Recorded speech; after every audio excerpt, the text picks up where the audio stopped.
পর্দা করে চলেছে এমন একটা নারী কোনোদিন বাংলাদেশের ইতিহাসে ধর্ষণ হয়েছে? হয়নি, হয়নি।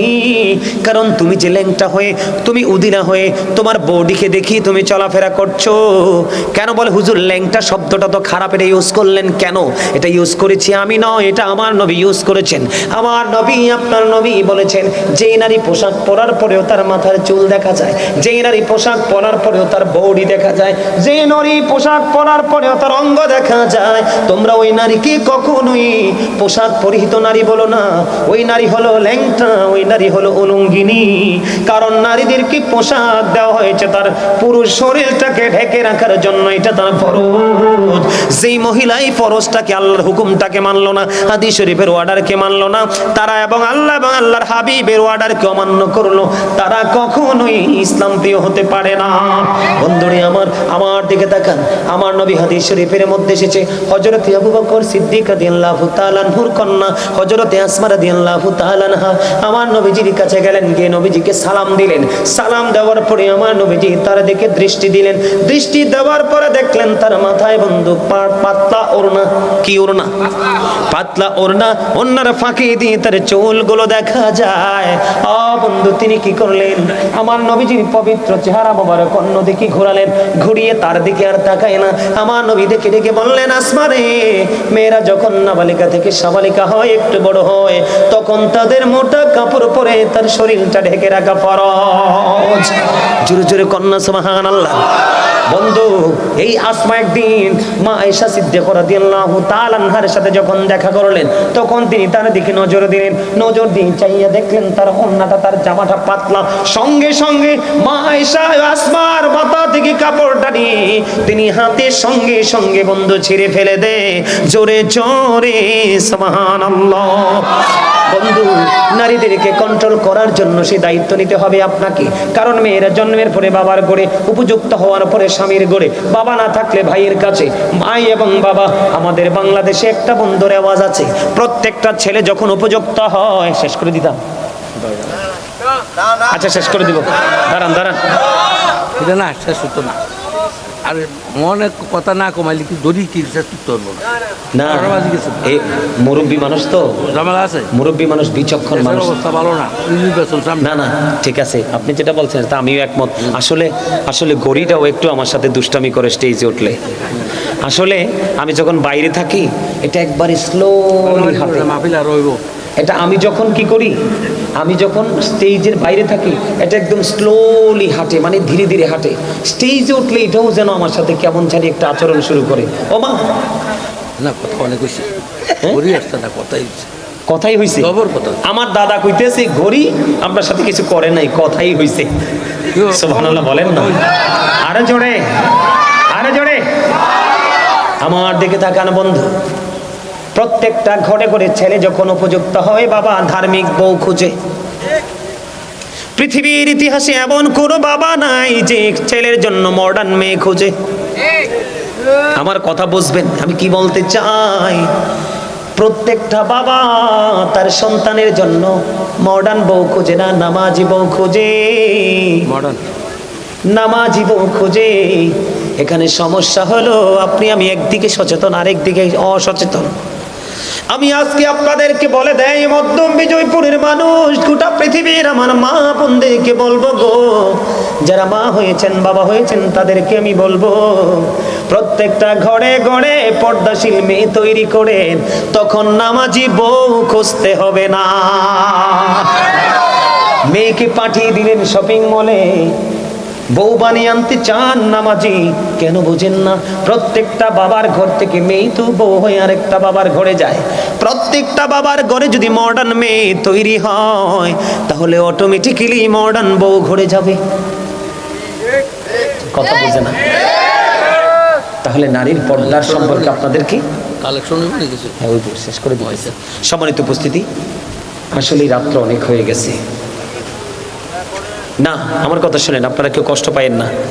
আমি আবার যদি কোথাও দেখা হয় আপনাদের সামনে আরো আলোচনা করব। তবে আমার আরেকটু কথা আছে, আরেকটু কথা আছে, আপনারা যাবেন না? তাবারুক আছে, দেখেন আপনাদেরকে আমি কি বলে যে ধন্যবাদ দিব সে ভাষা আমার জানা নাই। তাবারুক ছাড়াই এত মানুষ, আর তাবারুক থাকলে আমার মনে হয় 3 গুণ হইতো মানুষ। এটা ঝামেলা হয়। আসলে আপনারা আসলেই ইসলাম প্রিয়, এতে কোনো সন্দেহ, আমি আপনাদেরকে খুশি করার জন্য বলছি না। আলহামদুলিল্লাহ। না না না না না, দাঁড়ান, কথা বলবেন না এতক্ষণ। অত্যন্ত চমৎকার ভাবে আপনার আলোচনা শুনছেন। আমার দিকে তাকান, আমি শেষ করতেছি, এদিকে তাকান।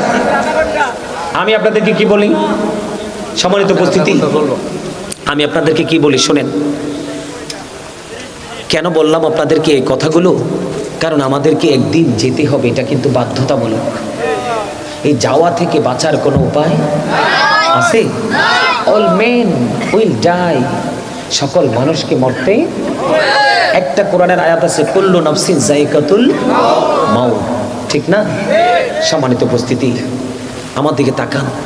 আল্লাহ বলেছেন ইন্না বাতশা রাব্বিকা লাশাদীদ। আল্লাহ বলেছেন the seizing of Allah is difficult. আল্লাহর ধরা, আল্লাহর পাকড়াও বড় শক্ত, বড় কঠিন। তার মানে আল্লাহ বান্দাকে খুব শক্তভাবে ধরবে। আল্লাহ বলেছেন ইন্নাল্লাহা সারিউল হিসাব, Allah is quick to take account. আল্লাহ হিসাব গ্রহণে অত্যন্ত তৎপর। আল্লাহ আপনাকে আমাকে ধরবে খুব শক্তভাবে, হিসাবও নিবে খুব শক্তভাবে। আমার দিকে তাকান। কিন্তু এখানে তো বন্ধু বান্ধব আত্মীয় স্বজনের কোনো অভাব হয় না, কিন্তু ওপারে তো এরকম কিছু থাকবে না। ওপারে তো এমন কোনো সিস্টেম থাকবে না। সবচেয়ে বড় ভয়ঙ্কর, এদিকে তাকান, অসুস্থ হলে ডাক্তার আছে, অভাবে পড়লে বড়লোক আত্মীয় স্বজন আছে, আছে না? আপনি যখন কোনো বিপদে পড়েন তখন কিন্তু আপনাকে হেল্প করার জন্য কত প্রিয় মানুষ এসে দাঁড়িয়ে যায় না? কিন্তু ওপারে যদি বিপদে পড়েন কি হবে দেখেন না, কতটা ভয়ঙ্কর হবে ওপারটা। আল্লাহ কি বলে দেখেন না, আমার দিকে তাকান। আল্লাহ বলেছেন লা ইয়ামুতু, আল্লাহ বলেছেন লা ইয়ামুতু, people will not die that day, সেদিন মানুষ মরতে পারবে না। আল্লাহ বলেছেন ফিহা ওয়ালা ইয়াহইয়া, people will not be able to live that day, সেদিন মানুষ বাঁচতেও পারবে না। আল্লাহ বলেছেন ওমা হুম আনহাবি গায়িবিন, people will not be able to escape that day, সেদিন মানুষ সেখান থেকে পালাতেও পারবে না। মানুষ বাঁচতেও পারবে না, মরতেও পারবে না, পালাতেও পারবে না। সম্মানিত উপস্থিতি, আমি আপনাদেরকে হাত জোর করে অনুরোধ করব, আপনারা 5 ওয়াক্ত নামাজ পড়বেন, হালাল পথে রোজগার করবেন। সম্মানিত উপস্থিতি, আপনারা কি আমার একটা কথা রাখবেন নাকি আমাকে ছেড়ে চলে যাবেন? আমি আপনাদের সবাইকে নিয়ে একটু সময়ের মধ্যে, অল্প সময়ের মধ্যে শেষ করব, দোয়া করে যেতে চাই। তার আগে আপনাদের কাছে আমি একটু সাহায্যের হাত বাড়াবো। আমি আপনাদেরকে একটু সাহায্যের হাত বাড়াবো। আমার দিকে তাকান, এইদিকে তাকান। সবার চিন্তা ভাবনা একরকম না, আমার দিকে তাকান। আমি আপনাদেরকে কি বলি, সাহায্যের হাতটা এই জন্য বাড়াবো, মাদ্রাসাটার জন্য। আমি বলি, আমি বিশ্বাস করি আপনারা 100% ইমানদার, 100% আল্লাহ রাসূল প্রেমিক। আমার দিকে তাকান। আল্লাহ বলেছেন আল্লাযীনা ইউমিনুনা বিল গায়বি ওয়া ইউকিমুনাস সালাতা ওয়া মিম্মা রাযাকনাহুম ইউনফিকুন। আল্লাহ বলেছেন সাবধানী ওরাই যারা অদৃশ্যে বিশ্বাস করে, তার মানে গায়েবকে বিশ্বাস করে এবং সালাত কায়েম করে, নিজে নামাজ পড়ে অন্যকে নামাজ পড়ার জন্য ডাকে। তারপরে বলেছেন ওয়া মিম্মা রাযাকনাহুম ইউনফিকুন। আল্লাহ বলেছেন আল্লাহ যে দৌলত দিয়েছে তা থেকে তার আল্লাহর সন্তুষ্টির জন্য খরচ করে। আচ্ছা, এই মাদ্রাসাতে কোরআনে হাফেজ হবে, কোরআন হাদিসের গান শিখাবে, নবীর প্রেম শিখাবে, ইসলামে আদর্শবান স্টুডেন্ট তৈরি করে পাঠাবে। ওই মাদ্রাসাটা পরিচালনার জন্য একটু আপনাদেরকে যার যার জায়গা থেকে একটু সাহায্য করতে হবে। 10টা মিনিট মাত্র, 10টা মিনিট। আমি আপনাদেরকে অ্যামাউন্ট দিব না, যার তৌফিক যতটুকু, 1 টাকা, 5 টাকা, 10 টাকা, 20 টাকা, 100 টাকা, 500 টাকা, 1000 টাকা, যে যা পারেন। মারহাবা মারহাবা। Close your camera. এই টাকাটা তোরা দাঁড়া, এদিকে এদিকে দে। এই সাকিব দেস না। আপনার নাম কি? আপনি দাঁড়ান, আপনার কাছে লোক যাবে, আপনাদের কাছে লোক যাবে, উঠবেন না, লোক যাবে। আপনার নাম কি? তাদের জলসায় যখন আসবে যেমন তেমন আলেম হলে চলবে না, কিন্তু উল্টাপাল্টা বয়ানও কিন্তু স্টেজে বসে যেমন বক্তাও আছে, এই রকম হবে না। যোগ্য আলেমদের সাথে যুক্ত হয়ে যাও। তুমি মোবাইল চালানোর সময় কন্ডিশন পাবে, হাঁটার সময় তুমি কন্ডিশন পাবে, খাওয়ার সময় তুমি কন্ডিশন পাবে, রাস্তায় হাঁটার সময় তুমি সেই কন্ডিশনটা কি মেনে নিতে পারবে? আলেম ছাড়া তোমার উপায় নাই। পৃথিবীর ডাক্তার হোক, এমপি হোক, মন্ত্রী হোক, এসপি হোক, ডিসি হোক, প্রধানমন্ত্রী হোক, কোরআন হাদিসের কোথাও লেখা নাই তাদের সাথে প্রেম করলে তুমি জান্নাতে যেতে পারবা। কিন্তু আল্লাহ নিজেই কথা দিয়েছে, আমার গোলামদের সাথে যুক্ত হও আর আমার জান্নাতে চলে আসো। আমি তোমাদের জন্য আমার প্রিয় খাবার তোমাদের জন্য বরাদ্দ করে রেখেছি। কে কে আলোচনা শুনতে ভালো লাগে হাত তোলেন তো। সবাই দুই হাত একটু স্ট্রংলি উঠাতে হবে। আল্লাহু আকবার, ইয়া রাসূলুল্লাহ, ইয়া কাউসালা জমদস্তগীর, ইয়া কাউসালা জমদস্তগীর, জিন্দাবাদ জিন্দাবাদ। Thank you very much, you are great my younger brother, absolutely right. আপনাদেরকে হাত তুলে দিতে কেন বলছি জানেন? একটু ফিলিংস দেওয়ার জন্য। একটু লাড়াটারা দিচ্ছেন যে একটু একটু ঝাঁকি চুকি উঠছে, একটু ভালো লাগছে না? মাঝখানে জিকিরের ওয়াজ করছে আর মাঝখানে একটু ছোট্ট করে একটু গজল গাইব। আপনারা গজল পছন্দ করেন? আমি কিন্তু একজন রাইটার। হ্যাঁ, আমি কিন্তু একজন রাইটার। আমি নিজে লেখি, নিজে সুর দিই, নিজে গাই। কিন্তু একটা গজল আমার খুবই প্রিয়, যদিও এটা আমার লেখা না। একটু গাইবো, পারলে আপনারা আমার সাথে একটু সুর দিবেন, রাজি আছেন? আপনাদের হৃদয়টা, আত্মাটা চাঙ্গা হয়ে যাবে। আমি গাইবো, আপনারা পারলে আমার সাথে পারবেন আশা করি সুর দিতে। পাইলে নিরালাই গো নবী, পাইলে নিরালাই, পাইলে নিরালাই গো নবী, পাইলে নিরালাই। দুই কদমে চুমু খাবো, দুই কদমে চুমু খাবো, চরণে ধুলি মাখবো গাই। পাইলে নিরালাই, পাইলে নিরালাই, পাইলে নিরালাই গো নবী। মারহাবা। তাইলে গজল চলবে তো? আর একটু গভীরে ঢুকি, তারপর আরো গজল শোনাবো। আমার এই সিনা পিঞ্জর ভরা আছে। আলহামদুলিল্লাহ বলেন। বন্ধুরে আমার, তাহলে মনের ঘরের ময়লা দূর করতে হলে জিকির করতে হবে। যার সিনা ময়লা মুক্ত, তার সাথে আল্লাহ এবং আল্লাহর হাবিবের প্রেম বন্ধু যুক্ত, ঠিক না? বন্ধুরে আমার, মানুষের কিন্তু দুইটা রূপ। কয়টা? একটা হলো দেহ, আরেকটা হলো আত্মা। একটাকে বলা হয় বডি, আরেকটাকে বলা হয় সোল, ঠিক কিনা? কথা বুঝবা। বিশেষ করে ইয়াং মেন তোমাদেরকে বলছি, এই কথাগুলো তোমাদের বেশি জানা প্রয়োজন। কারণ তোমরা মোবাইল নামক বস্তুর যুক্ত থেকে ধ্বংস হয়ে যাচ্ছ। তোমরা জানো না যৌবনকালে যারা আমল করে আল্লাহ তাদেরকে কত ভালোবাসে। জিব্রাইল বলেছে, যুবক তোমরা সবাই শোনো গো, বৃষ্টির ফোঁটাগুলো আমি জিব্রাইল গণতে পারি নির্দ্বিধায়, কোনো সমস্যা হয় না। কিন্তু যৌবনকালের আমল গণতে পারি না, কারণ এই আমলটা এত বড় পাওয়ারফুল, এত স্পিরিট। যুবকেরা রে, তোমরা সবাই শোনো, আল্লাহর হাবিব বলেছেন জবান দিয়েও জিকির করা যায়, রূহ দিয়েও জিকির করা যায়, মানে কলব থেকেও জিকির করা যায়, জবান থেকেও করা যায়। তবে কলব এবং জবান দুটো মিলে যে জিকির করা হয়, ওই জিকিরটাই হলো সবচেয়ে উত্তম জিকির। জোরে জোরে বলেন না সুবহানাল্লাহ। আল্লাহর হাবিব সরকারে মদিনা তিনি বলেছেন, তোমরা যখন জিকির করো এমন ভাবে জিকির করো মানুষে দেখলে যেন তোমাদেরকে পাগল বলে। বন্ধু, জিকির বড় নিয়ামত। হাদিস শরীফের মধ্যে এসেছে বন্ধু, আল্লাহর হাবিব বলেছেন, কেউ যদি জিকির করতে করতে আল্লাহর দিকে 1 বিঘা পরিমাণে এগিয়ে যেতে চায়, আল্লাহ রাব্বুল আলামিন তার দিকে 1 গজ পরিমাণে এগিয়ে আসে। বন্ধু, ও মধ্যম বিজয়পুরের যুবক বন্ধুরে, তোমরা জিকির থেকে দূরে চলে গেছো। তোমাদেরকে বোঝানোর জন্য বলছি, না হয়ে বলতাম না। আল্লাহর হাবিব বলেছেন, কেউ যদি জিকির করতে করতে আল্লাহর দিকে 1 হাত পরিমাণ এগিয়ে আসে, আল্লাহ তার দিকে 2 হাত পরিমাণ এগিয়ে আসে।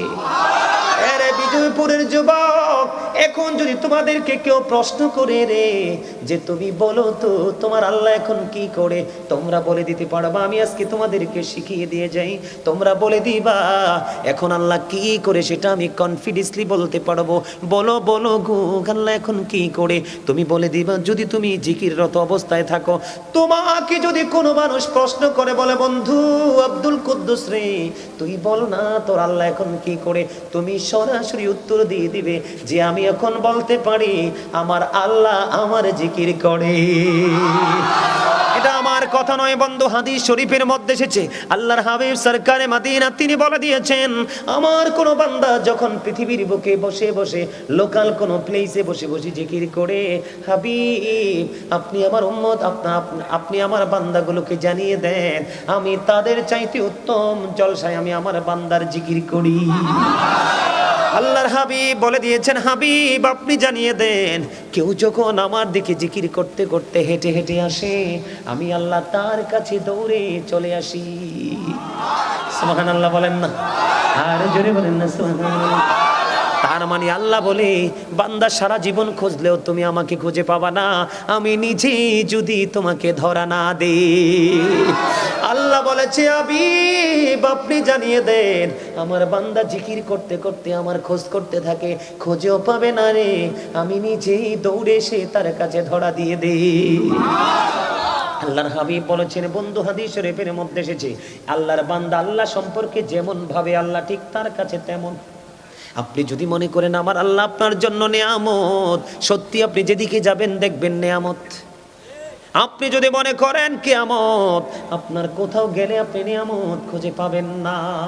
এই জন্য বলেছি বন্ধু, জিকিরের মানেটা কি? জিকির হলো বন্ধু আরবি শব্দ, বাংলাতে বলা হয় স্মরণ করা, ইংলিশ এটাকে বলা হয় রিমেম্বার। আপনি সুবহানাল্লাহ বলছেন আল্লাহর জিকির, আলহামদুলিল্লাহ বলছেন আল্লাহর জিকির, আল্লাহু আকবার বলছেন আল্লাহর জিকির, লা ইলাহা ইল্লাল্লাহ বলছেন আল্লাহর জিকির। কাউকে সৎ কাজের জন্য ডাকছেন আল্লাহর জিকির, কাউকে অসৎ কাজের জন্য বারণ করছেন আল্লাহর জিকির। যেমনটি বন্ধু এক্সাম্পল যদি দেই, আজকের এই জলসাটাও আল্লাহর জিকিরের জলসা, ঠিক না ঠিক? বন্ধুরে আমার বলে, হুজুর প্রতিদিন জিকির করতে চাই। প্রতিদিন জিকির করতে হলে আপনি নামাজে দাঁড়িয়ে যাবেন, কেননা নামাজ হলো আল্লাহর জিকিরের জলসা। যেই আমলটা একই জায়গায় দাঁড়িয়ে এবং বসে সম্পূর্ণ করা হয় বন্ধু, এটাকে বলা হয় আল্লাহর জিকিরের জলসা। আর যেই আমলটা বিভিন্ন জায়গা পরিদর্শন করে সম্পূর্ণ করা হয়, এটাকে বলা হয় মাওলার জিকিরের জলস। যেমন নামাজ হলো আল্লাহর জিকিরের জলসা, আর হজ হলো আল্লাহর জিকিরের জুলুস। সুবহানাল্লাহ বলতে বলতে ক্লান্ত হয়ে গেছে, ক্লান্ত হয়ে গেছে তাহলে তা আসতে কেন সুবহানাল্লাহ?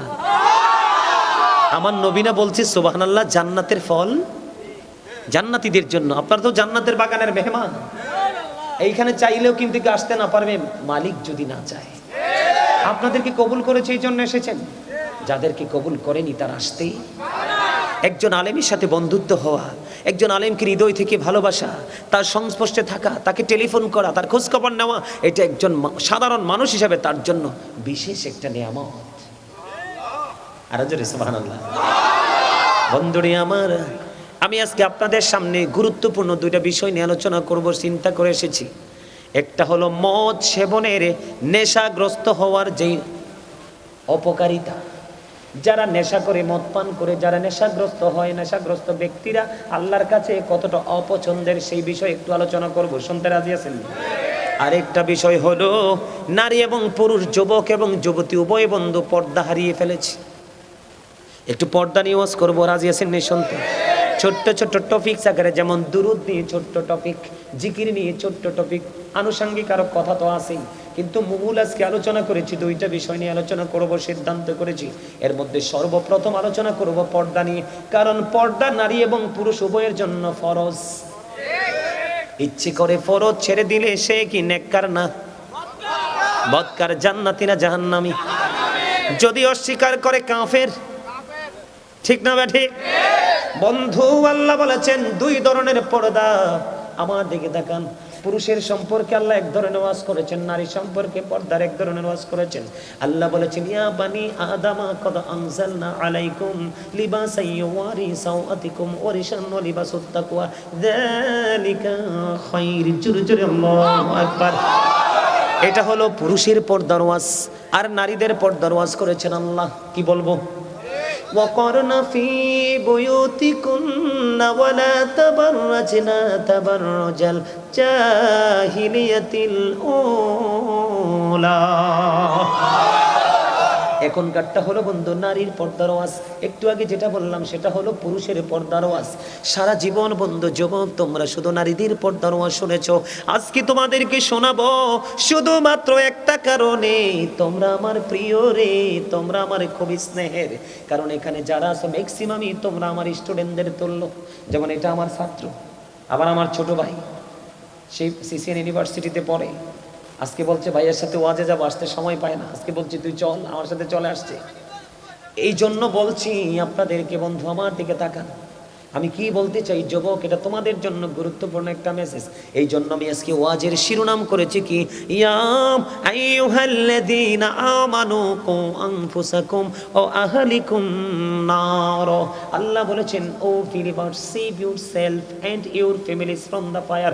আল্লাহ বলেছে ঈমানদারগণ তুমি জাহান্নাম থেকে বাঁচো এবং তোমার পরিবারকেও জাহান্নাম থেকে বাঁচাও। আল্লাহ বলেছে মুমিনদেরকে তোমরা জাহান্নাম থেকে বাঁচো এবং তোমাদের পরিবারকেও জাহান্নাম থেকে বাঁচাও। বাঁচবো এবং বাঁচাবো, বাঁচবো এবং বাঁচাবো, এটা করে আমাদেরকে জানতে হবে সঠিকটা, ঠিক না বেঠি? বন্ধুরে আমার, আমি আগে পুরুষের পর্দা নিয়ে ওয়াজ করতে চাই, রাজি আছেননি? আল্লাহ বলেছেন বান্দা আদম সন্তানের জন্য 3 শ্রেণীর পোশাক দিয়েছেন। কয় শ্রেণীর?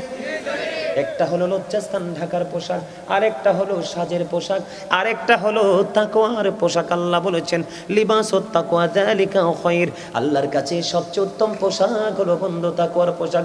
হুজুর তাকওয়ার পোশাকটা কি গো? ও যুবক বন্ধুরা তোমরা কষ্ট পেও না, তোমরা ম্যাক্সিমাম যুবকের পরনে জিন্স প্যান্ট। দয়া করে অতিরিক্ত কথা বলবেন না, হাসবেন না, মনোযোগ দিয়ে শুনবেন। কারণ বিবেকবান যারা তারা হৃদয় উজাড় করে শোনে, হৃদয়ের গভীর থেকে তাহারা এগুলোকে বন্ধু উপলব্ধি করে। আমার দিকে তাকান, ম্যাক্সিমাম যুবক ভাইদের পরনে দেখা যায় কারো পরনে লাল, কারো পরনে কালো, কারো পরনে গ্রিন, আছে না নাই? এই জিন্স প্যান্ট তোমরা জানো না, এটা 100% অভিশপ্ত পোশাক। বুখারী শরীফের মধ্যে এসেছে রে বিজয়পুরের যুবক, কেমন করে বুঝাইলে তোমরা বুঝবা। বুখারী শরীফের মধ্যে এসেছে যেই যুবকের উপর দিয়ে পোশাকটা থাকবে নাভির নিচে, নিচে দিয়ে পোশাকটা থাকবে টাকনোর নিচে, ওয়াল্লাহি ওয়াল্লাহি ওয়াল্লাহি আল্লাহর কসম করে বলছি রে, বুখারী শরীফের মধ্যে এসেছে শুধু একটা পোশাকের কারণে ওই যুবক নামাজ পড়ার পরেও সে জাহান্নামে যাবে। হুজুর কে জানতে বড় মনে চাই গো, কেন গো হুজুর তারা জাহান্নামে যাবে? কারণ পুরুষের পোশাকটা যে ফরজ বললাম, পর্দাটা ফরজ, এই পর্দাটা কোথায় থেকে কোথায় সীমাবদ্ধতা আমি দিব বন্ধু? আমি তোমাদেরকে বলছি, আমার দিকে সবাই তাকাও। এই যে উপর দিক দিয়ে ইমানদার পুরুষের লুঙ্গি হোক, প্যান্ট হোক, পায়জামা হোক, টাইজার হোক, আর যেটাই হোক, উপর দিয়ে থাকতে হবে নাভি বরাবর অথবা নাভির উপরে, কিন্তু কোনোভাবে নাভির নিচে যেতে পারবে না, নিচের দিক দিয়ে থাকতে হবে টাকনোর উপরে। এই নাভি থেকে এই নাভির উপরে এবং টাকনোর উপরে একটা পোশাক পরা, এটা এই পোশাকটা পরা পুরুষের জন্য পর্দা, এটাই হলো তার জন্য, তোমার আমার জন্য ফরজ। এটা কি? এখন আপনারা বলেন যুবকদের এই জিন্স প্যান্টটা কি নাভির নিচে থাকে না উপরে? হাজার চেষ্টা করলেও প্যান্টটা উপরে উঠানো যায় না, কারণ এটা তো অভিশপ্ত পোশাক, এটা প্ল্যান করে তৈরি করা হয়েছে, ক্রিয়েট করা হয়েছে তাদের বন্ধু মুসলমানকে ধ্বংস করার জন্য। চমৎকার একটা গড, একটা প্ল্যানিং। একটা কই জি বলে তোমাকে এই পোশাক জাহান্নামে নিয়ে যাবে, আমি গড বলছি ভালো, এটা কি ভালো প্ল্যানিং? তুমি কেন বুঝো না? আমি তো একটু তোমাদেরকে একটু ট্রাই করার জন্য বলছি। সবাই কিন্তু চুপ, একজন বলে ফেলছে মিস্টেক, জাস্ট, তাই না? Slip of tongue. আমার দিকে তাকান বন্ধু, সময় খুবই অল্প, কাজ অনেক বেশি। আমি আপনাদেরকে বলে দিতে চাই, বলে হুজুর এই পোশাকটা তৈরি করলো কে? এই পোশাকটা তৈরি করেছে বন্ধু বেঈমান কাফেরেরা। সর্বপ্রথম কোনো মুমিন এই পোশাক তৈরি করেনি, বাংলাদেশ তৈরি করেনি। বলে হুজুর সমস্যাটা কোথায়? আমি তোমাদেরকে বলি, আমরা যখন ব্রাশ করি, কি করি? আমরা এখন ব্রাশ করি, এই ব্রাশ কিন্তু আমাদের জন্য নয়, আমাদের জন্য ছিল মেসওয়াক। কে রে আমাদের হাত থেকে মেসওয়াকটা কেড়ে নিয়ে গেল? এই মেসওয়াকটা কেড়ে নিয়েছে বেঈমানেরা, কৌশল করে হাতে ব্রাশ তো ধরিয়ে দিল। আমাদের হাত থেকে নবীর প্রেমের সুন্নাহ মেসওয়াক হারিয়ে গেল। এবার আসো আমি তোমাদেরকে বলি, বাংলার আনাচে কানাচে চারপাশে ফোরকানিয়া মাদ্রাসা কোরআনের আওয়াজ হতো, কিন্তু এখন আর এই আওয়াজ নাই। কিন্ডারগার্টেন ইংলিশ মিডিয়াম, এটাও বেঈমানদের একটা অপকৌশল। ফুরকানিয়া মাদ্রাসাকে ধ্বংস করে দিয়েছে। ঠিক তেমনি ভাবে নারীর জন্য পাতলা পোশাক আর পুরুষের জন্য ছোট্ট পোশাক, এটাও বেঈমান কাফেরদের একটা বন্ধু অপকৌশল। আল্লাহ কোরআনে বলে দিয়েছে, ইমানদারদেরকে ডেকে ডেকে বলেছে, ইমানদারেরা তোমরা সাবধান হও। আল্লাহ বলেছেন, ইন্নাল কাফিরিনা কানু লাকুম আদুওয়াম মুবিনা। আল্লাহ বলেছেন, the heretics are the eternal enemy of the believers. আল্লাহ বলেছে, ইমানদারদের প্রকাশ্য শত্রু হলো বেঈমানেরা। বেঈমানেরা চায় না মুসলমান সুখী হোক দুনিয়াতে এবং আখিরাতে।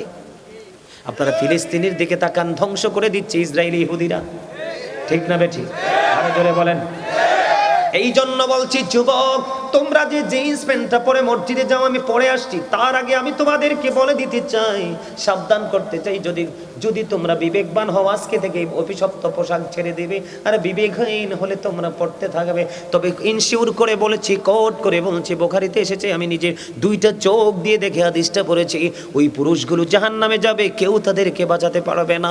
3 শ্রেণীর মানুষকে আল্লাহ কিয়ামতের দিন ক্ষমা করবে না, দয়া করবে না, মায়া করবে না। আমার দিকে তাকাও বন্ধু।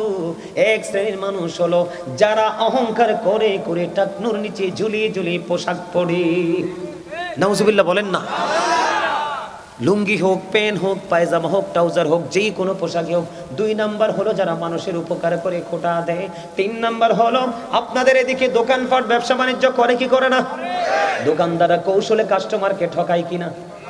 পচা জিনিস দিয়ে দেখ কাস্টমারের মনের অজান্তে দেয় কি দেয় না? মূল কথা হলো মিথ্যে কথা বলে ঠকিয়ে ঠকিয়ে যারা টাকা উপার্জন করে তাদের কোনো ক্ষমা নাই রে।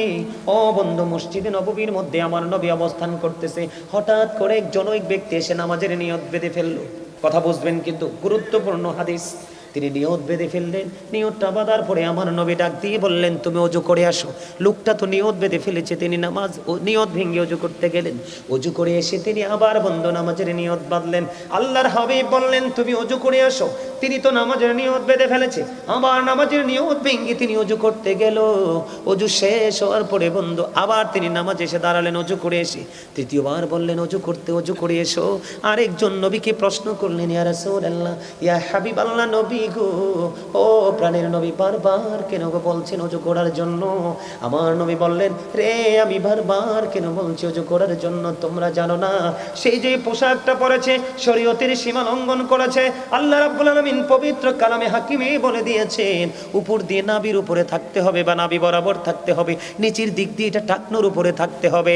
রে যুবকের দল, সে তো টাকনুর নিচে বারবার পোশাক পরে দিয়ে নামাজের নিয়ত বাঁধছে, কিয়ামত পর্যন্ত নামাজ পড়তে পারবে রে, তার নামাজ আল্লাহর দরবারে কবুল হবে না। জোরে জোরে বলুন না নাউজুবিল্লাহ। বিশেষ করে কালকে জুমার দিন আমি তোমাদেরকে বলে যাব, কালকে কেউ এই জিন্স প্যান্ট পরে তোমরা কেউ নামাজে যাও না। তার কারণ হলো তোমরা মনে মনে ভাববে, হুজুর নিচে দিয়ে টাকনুর উপরে পটে দিব গো। আমার প্রশ্ন হলো, নিচটা তুমি পটে না হয়ে উপরে উঠাইয়া দেবা, কিন্তু কোমরটাকে উঠাইবার কোনো ক্ষমতা নাই, কারণ এটা জন্মই হয়েছে ছোট্ট হয়ে, ঠিক কিনা বলে? বলে হুজুর ঢাকা থাকবে, ঢাকা থাকলেও তোমাকে মনে করতে হবে আল্লাহ বলেছে বরাবর বা উপরে রাখো, তোমার ইখতিয়ার নাই এটাকে নিচে রাখার। নিচে রাখা মানি হলো আল্লাহর অর্ডারকে তুমি উপেক্ষা করা, ঠিক কিনা বলেন? আমার কথা কি আপনাদের বুঝে আসে?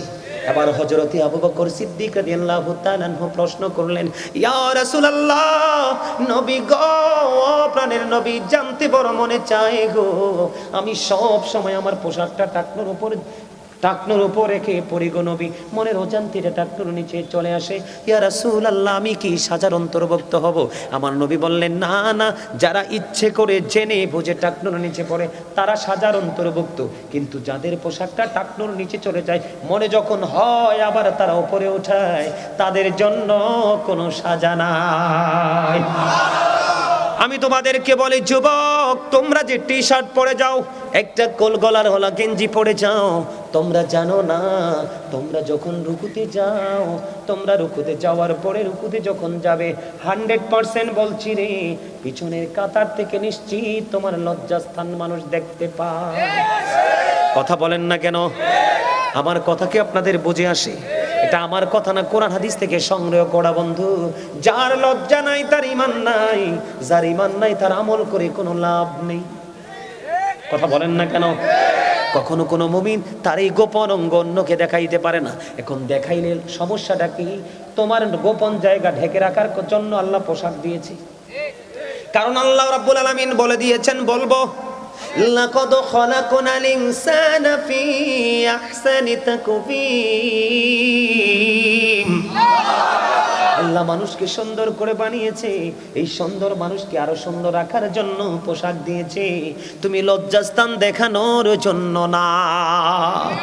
এরে মধ্যম বিজয়পুরের যুবক, হৃদয় খুলে শোনো বন্ধু, ও বন্ধু, কথাগুলো উড়িয়ে দিও না। অত্যন্ত ভয়ঙ্কর এই পোশাকটারে। তুমি যখন নামাজে গেলা, রুকু গেলা, পিছনের কাতার থেকে আরেকজন তোমার লজ্জাস্থানটা দেখতে পাইলো, আর ওই ব্যক্তির ক্ষতি হলো কি?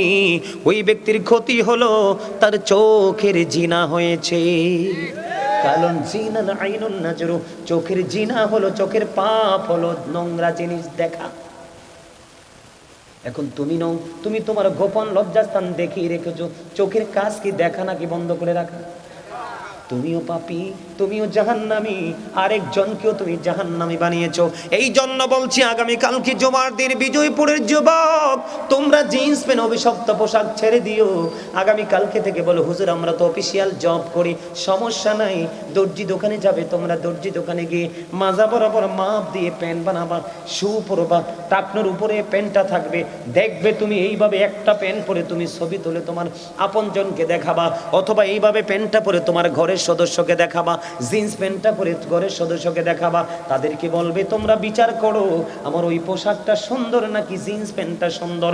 আমি 100% কনফিডেন্সলি বলছি, তোমার ফ্যামিলির মানুষ বলবে যে এই পোশাকটা নাভি বরাবর এবং টাকনোর উপরে, এটাই সবচেয়ে বেস্ট। কারণ এই পোশাকটা হলো শরীয়ত সম্মত, আল্লাহর দেখানো পোশাক। বন্ধুরে, আবার সময় খুবই অল্প, আমি আবার নারীর পোশাকের দিকে যাবেন তো। আল্লাহ রাব্বুল আলামিন বলেছেন, করনা ফি বুয়ুতিকুন্না ওয়ালা তাবাররাজনা তাবাররুজাল জাহিলিয়াতিল উলা। আল্লাহু আকবার, জোরে বলেন আল্লাহু আকবার। আপনারা কি ক্লান্ত হয়ে গেছেন? ওয়াজ কি ছেড়ে দিব? ছোট্ট করে মূল জায়গাগুলো একটা তুলে ধরবো, শুধু জাস্ট মূল জায়গাগুলো একটু আমাকে সময় দেন।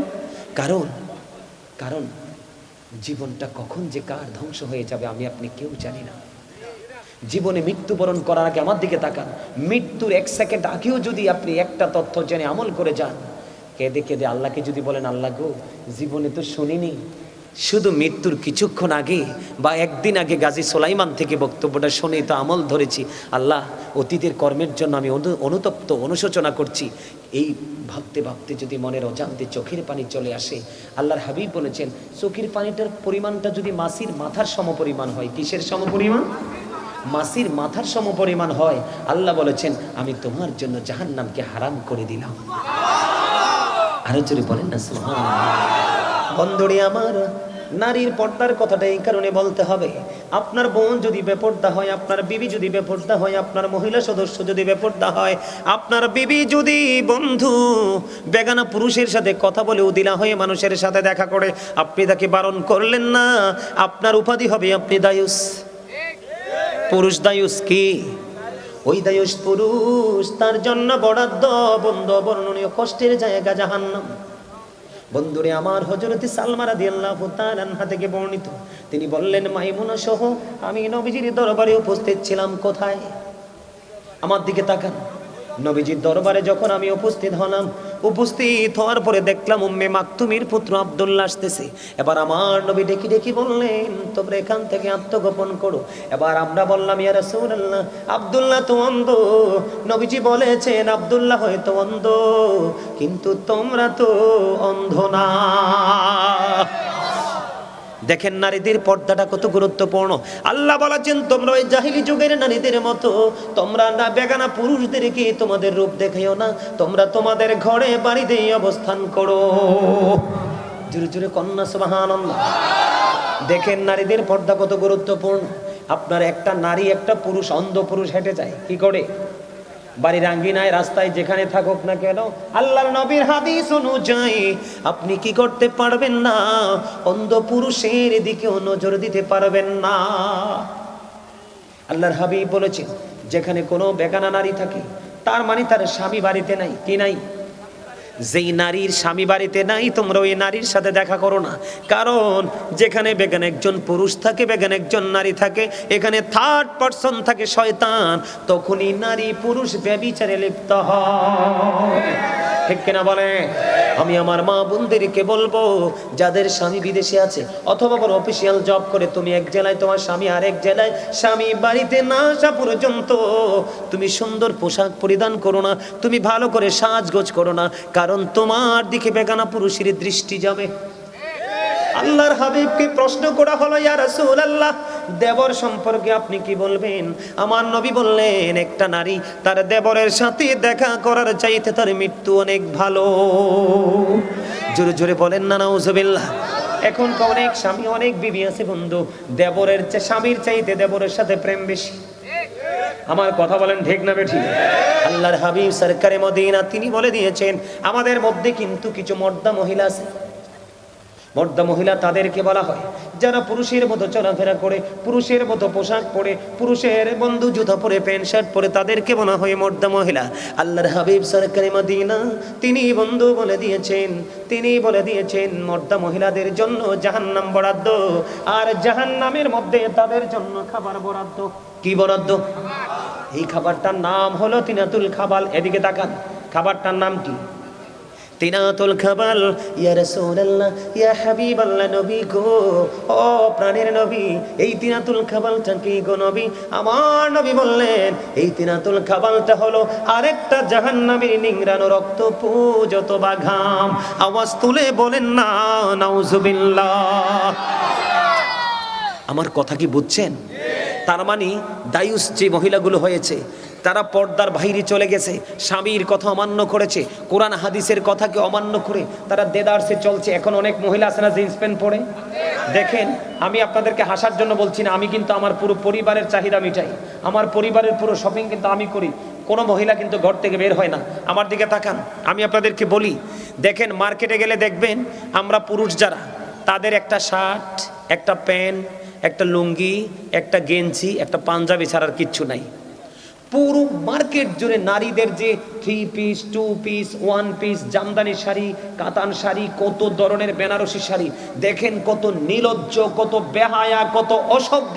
পুরুষের ছোট্ট ছোট্ট 4টা-5টা পোশাক, এত সুন্দর সুন্দর ডিজাইনেবল পোশাক থাকার পরেও তারা পুরুষের 2-4টা পোশাকের দিকে নজর দিয়েছে।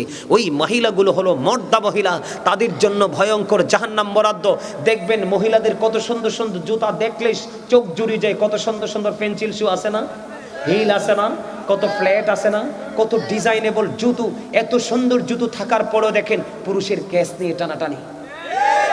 আল্লাহর হাবিব, এই সাবধান হও যুবক, তোমাদেরকে বলছি। আর আমরা পুরুষের মধ্যেও কিছু সমস্যা আছে। পুরুষরা দেখি অনেক ছেলেরা লম্বা চুল রেখে নারীদের বেন লাগায়, আছে না নাই? নারীদের ওড়নার মতো ওড়না গলায় ঝোলায়। আমি তোমাদেরকে বলি, তুমি শুধু জুতা কি, একটা পুরুষ যদি নারীদের সিম্পল একটা জুতা ইউজ করে, বা নারীদের ইউজ করার একটা নরমাল জিনিস ইউজ করে, অথবা একটা নারী যদি পুরুষের একজোড়া শু, একজোড়া স্যান্ডেল, একটা গেঞ্জি যদি পরে, আল্লাহ রাসূল বলেছেন উভয় জনকে আল্লাহ রাব্বুল আলামিন লানত দিয়েছেন, অভিশপ্ত জাহান্নামী। জুরজুরি করে নাউজুবিল্লাহ। নারী এবং পুরুষের মধ্যে জন্মগতভাবে যেমন ডিস্টেন্স রয়েছে, ইসলামের বিধিবিধান মাসলা মাসাইলের ক্ষেত্রেও কিন্তু পার্থক্য রয়েছে, ঠিক পোশাকের ক্ষেত্রেও কিন্তু তাদের পার্থক্য রয়েছে। বন্ধুরে আমার, পুরুষের পর্দা হলো বন্ধু নাভি থেকে টাকনোর উপর পর্যন্ত, বন্ধু শুনবেন। আর নারীদের পর্দা হলো মাথা থেকে পা পর্যন্ত। বিশেষ কারণে তিনি মুখমণ্ডল দেখাতে পারবে, যেমন হজে যাবে পেজের ছবি লাগবে পাসপোর্টের জন্য, হাতের তালুটা বিশেষ কারণে দেখাতে পারবে, অন্যথায় মাথা থেকে পা